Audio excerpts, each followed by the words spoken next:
500 रुपए का नोट सिर्फ एक कागज का टुकड़ा है। अगर मनी सिर्फ एक प्रिंटेड कागज है तो गवर्नमेंट ज्यादा क्यों नहीं छापती? क्योंकि गवर्नमेंट के पास दो ही ऑप्शन होते हैं पैसा कलेक्ट करने के लिए। लोग गुस्सा होते हैं, प्रोटेस्ट करते हैं, अगली इलेक्शन में वोट नहीं देते। अगर आपको तुरंत पैसा चाहिए, इमरजेंसी में, रिसेशन में, वॉर में, तो जब पब्लिक को पता चलता है या फील होता है कि उनके पास जो मनी है वो धीरे धीरे कम वैल्यूएबल हो रहा है, तो वो क्या करती है? हिस्ट्री में हम देख चुके हैं कि क्या होता है। एम्पायर्स गिर गई हैं, इकोनॉमीज कोलैप्स हुई है।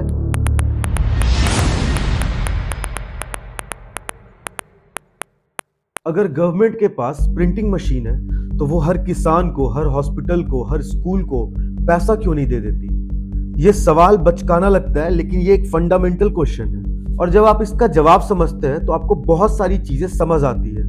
महंगाई क्यों बढ़ी, सैलरीज क्यों कम लगती है, सेविंग्स क्यों कमजोर हो जाते हैं। क्योंकि मनी प्रिंट करना आसान है, लेकिन वैल्यू क्रिएट करना वो बिल्कुल अलग बात है। तो कभी नहीं सिखाया गया।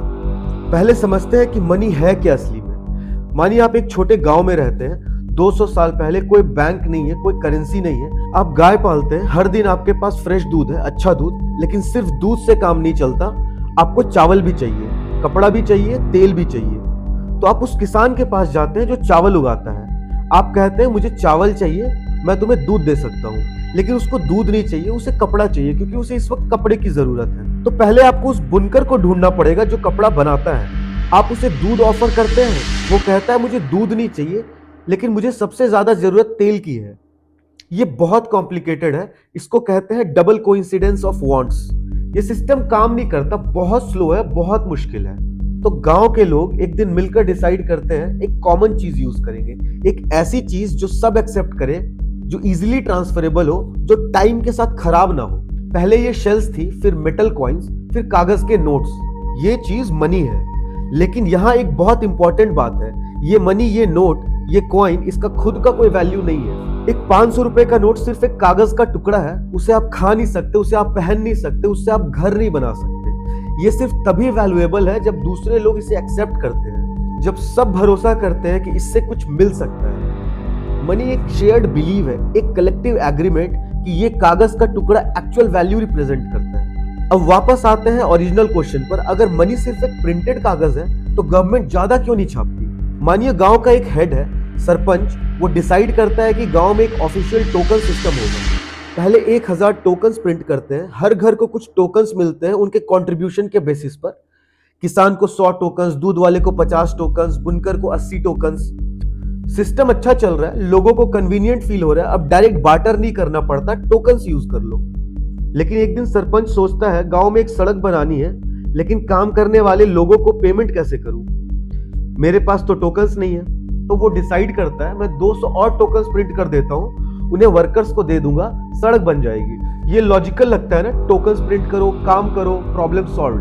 तो टोकन्स प्रिंट होते हैं, वर्कर्स को मिले, उन्होंने सड़क बनाई, सब खुश है। लेकिन कुछ हफ्तों बाद वर्कर्स जब मार्केट जाते हैं तो उन्हें लगता है कि कुछ अलग है। पहले 10 टोकन्स में चावल की एक बोरी मिलती थी, अब 15 टोकन्स लग रहे हैं। पहले 5 टोकन्स में 1 लीटर तेल मिलता था, अब 8 टोकन्स लग रहे हैं। क्यों? क्योंकि गांव में चावल की क्वांटिटी नहीं बढ़ी, तेल की क्वांटिटी नहीं बढ़ी, दूध की क्वांटिटी नहीं बढ़ी, सिर्फ टोकन्स बढ़े।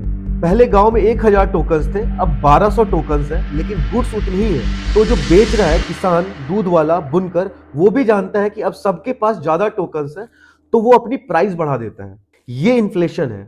अब आप सोच रहे होंगे अगर गवर्नमेंट को पता है कि पैसा प्रिंट करने से इन्फ्लेशन होती है तो वो प्रिंट करती ही क्यों है? क्योंकि गवर्नमेंट के पास दो ही ऑप्शन होते हैं पैसा कलेक्ट करने के लिए। एक, टैक्स लगाओ, लोगों से सीधा ले लो, या दूसरा, पैसे प्रिंट करो। अब अगर आप टैक्स लगाते हैं तो क्या होता है? अगर आप इनकम टैक्स बढ़ा देते हैं, लोगों को पता चल जाता है, उनकी सैलरी से डायरेक्ट पैसा कट होता है, उन्हें दिखता है पहले 30% टैक्स था, अब 35% है। लोग गुस्सा होते हैं, प्रोटेस्ट करते हैं, अगली इलेक्शन में वोट नहीं देते। लेकिन अगर आप पैसा प्रिंट करते हैं तो कोई डायरेक्टली गुस्सा नहीं होता, क्योंकि इन्फ्लेशन धीरे धीरे होती है। आज मिल्क 50 रुपए लीटर है, 6 महीने बाद 55 रुपए हो जाता है। लोग थोड़ा कंप्लेन करते हैं, लेकिन किसी स्पेसिफिक गवर्नमेंट या डिसीजंस को ब्लेम नहीं कर सकते। ये एक इनविजिबल टैक्स है। आपके पास जो 100 रुपए है वो 100 रुपए ही है, लेकिन उनकी परचेजिंग पावर कम हो गई। पहले जितना आप खरीद सकते थे, अब उतना नहीं खरीद सकते। तो यहाँ पे गवर्नमेंट के लिए पॉलिटिकल रिस्क कम है, इमीडिएट बैकलैश नहीं होता। अगर आपको तुरंत पैसा चाहिए इमरजेंसी में, रिसेशन में, वॉर में, तो प्रिंट करना सबसे फास्ट ऑप्शन लगता है। और ये नेसेसरीली गलत भी नहीं है, कभी कभी इमरजेंसी में प्रिंट करना जरूरी होता है, क्योंकि अगर इकोनॉमिक कंप्लीटली क्रैश हो जाए तो उसका रिजल्ट इन्फ्लेशन से भी बुरा होता है। लेकिन प्रॉब्लम तब होती है जब ये ऑकेजनल टूल रेगुलर स्ट्रैटेजी बन जाता है। तो जब पब्लिक को पता चलता है या फील होता है कि उनके पास जो मनी है वो धीरे धीरे कम वैल्यूएबल हो रहा है, तो वो क्या करती है, वो भी एडजस्ट करती है। अगर आपको पता है कि अगले साल प्राइस 10% बढ़ जाएगी, तो आप क्या करेंगे? आप अभी खरीद लेंगे, चाहे आपको अभी उसकी जरूरत हो या नहीं। अगर आपको एक टीवी खरीदना है अगले महीने, लेकिन आपको लगता है कि प्राइसेस बढ़ेंगे, तो आप इसी महीने खरीद लेंगे। अगर आपके पास एक्स्ट्रा कैश है तो आप उसे बैंक में फिक्स डिपॉजिट नहीं करेंगे, क्योंकि इंटरेस्ट रेट से ज्यादा इन्फ्लेशन हो रहा है, मतलब आपका पैसा एक्चुअली लॉस में है। आप उसे गोल्ड में डाल देंगे या प्रॉपर्टी में या किसी टैंजेबल में। और जब लोग ऐसा करने लगते हैं, जब सेविंग्स के बजाय स्पेंडिंग और होर्डिंग्स होने लगती है, तो क्या होता है? डिमांड और बढ़ जाती है, क्योंकि सब लोग अभी खरीदना चाहते हैं। और जब डिमांड बढ़ती है, सप्लाई सेम रहती है, तो प्राइसेस और बढ़ जाती है, तो इन्फ्लेशन रेट और तेज हो जाता है। ये विशियस साइकिल बन जाता है। गवर्नमेंट पैसा प्रिंट करती है, प्राइसेस बढ़ते हैं, लोग पैनिक में ज्यादा खरीदने लगते हैं, डिमांड और बढ़ती है, प्राइसेस और बढ़ते हैं। गवर्नमेंट और पैसा प्रिंट करती है, क्योंकि अब पहले वाला प्रिंटेड मनी भी कम पड़ रहा है। और एक पॉइंट के बाद ये साइकिल कंट्रोल से बाहर हो जाता है। ये हाइपर इन्फ्लेशन कहलाता है, जब करेंसी इतनी तेजी से डिवैल्यू होती है कि लोग उसे ट्रस्ट करना छोड़ देते हैं। हिस्ट्री में ये हुआ है, जर्मनी में 2020 में, जिम्बाब्वे में 2000 में, जहां लोग लिटरली व्हील बैरोज में लेकर जाते हैं ब्रेड खरीदने, जहां एक कप चाय की प्राइस दिन में 3 बार बदल जाती है। लेकिन जब पैसा प्रिंट होता है तो सबसे पहले उसे एक्सेस कौन करता है, और सबसे लास्ट में वो किसके पास आता है? ये बहुत इंपॉर्टेंट क्वेश्चन है। जब गवर्नमेंट पैसा प्रिंट करती है तो वो डायरेक्टली लोगों के पॉकेट्स में नहीं डालती, वो पहले बैंक्स को जाता है या गवर्नमेंट प्रोजेक्ट्स में इन्वेस्ट होता है। बैंक्स उसे लेके लार्ज बिजनेस को लोन्स देती है, बिजनेस उसे लेके इन्वेस्ट करते हैं मशीनरीज में, फैक्ट्रीज में, एक्सपेंशंस में।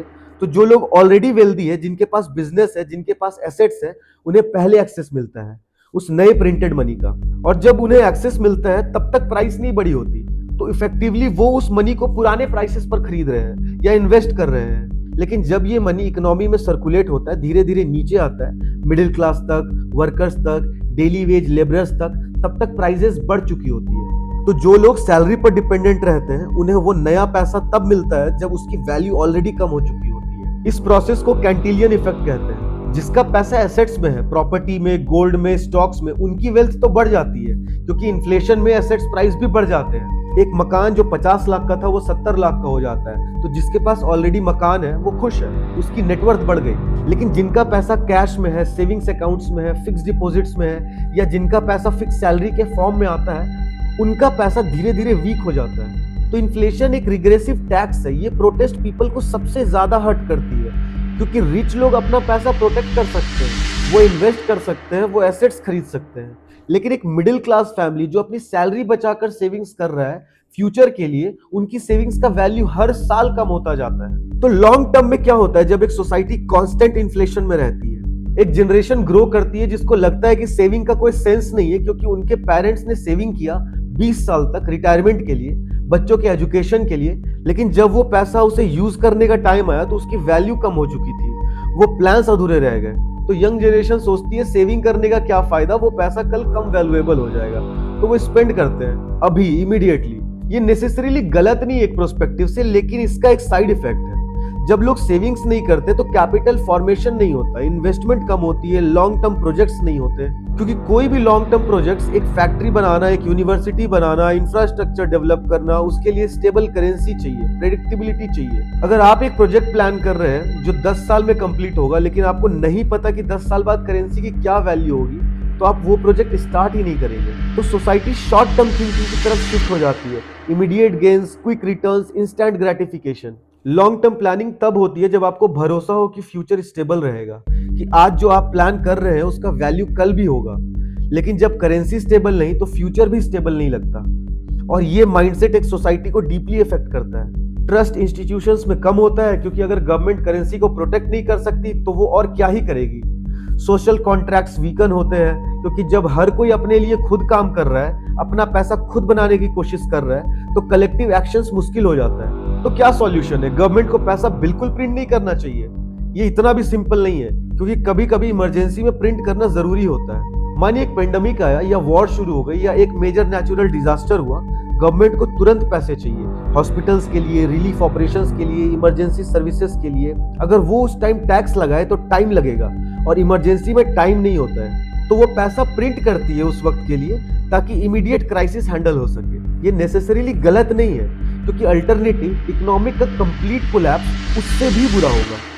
लेकिन यहाँ एक डेलिकेट बैलेंस है। मॉडर्न गवर्नमेंट्स और सेंट्रल बैंक्स जैसे आरबीआई इंडिया में ये कोशिश रहती है कि इन्फ्लेशन को एक सर्टेन रेंज में रखे, ना बहुत ज्यादा ना जीरो, क्योंकि अगर इन्फ्लेशन जीरो है या नेगेटिव है, जिसको डिफ्लेशन कहते हैं, तो वो भी प्रॉब्लम है। अगर प्राइसेस घट रही हैं तो लोग सोचते हैं मैं आज क्यों खरीदूं, कल और सस्ता होगा तो वेट कर लेते हैं, और जब सब लोग वेट करते हैं तो डिमांड घट जाती है, बिजनेस का प्रोडक्शन कम होता है, जॉब्स कम होते हैं, सैलरीज घट जाती है।